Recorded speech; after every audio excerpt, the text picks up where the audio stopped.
કારગિલ વિજય દિવસ નિમિત્તે બોટાદમાં અખિલ ભારતીય વિદ્યાર્થી પરિષદ દ્વારા ભવ્ય મશાલ યાત્રાનું આયોજન થયું। દેશના શહીદ જવાનોને શ્રદ્ધાંજલિ અર્પણ કરવા યોજાયેલી આ યાત્રા મોટી સંખ્યામાં કાર્યકરો, વિદ્યાર્થીઓ અને નાગરિકો જોડાયા હતા। કારગિલ વિજય દિવસની ઉજવણીના ભાગરૂપે અખિલ ભારતીય વિદ્યાર્થી પરિષદ બોટાદ જિલ્લા દ્વારા મશાલ યાત્રા યોજાઈ।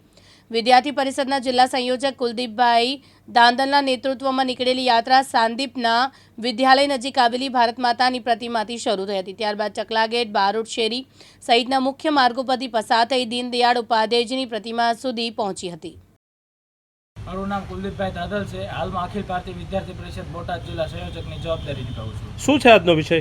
આજના વિષયમાં કારગિલ વિજય દિવસ નિમિત્તે અખિલ ભારતીય વિદ્યાર્થી પરિષદ બોટાદ જિલ્લા દ્વારા એક ભવ્ય મશાલ યાત્રાનું આયોજન કરવામાં આવ્યું છે, જેમાં સાંદીપની વિદ્યાલય પ્રસ્થાન સ્થાન છે, જ્યાં સાંદીપની વિદ્યાલય ભારત માતાની પ્રતિમાથી દીનદયાળજીની પ્રતિમા સુધીનું આ આયોજન કરવામાં આવ્યું હતું, જેમાં એબીવીપીના કાર્યકર્તાઓ અને વિદ્યાર્થીઓ જોડાયા હતા અને આ ખૂબ મોટી સંખ્યામાં આ મશાલ યાત્રાનું આયોજન થયું હતું।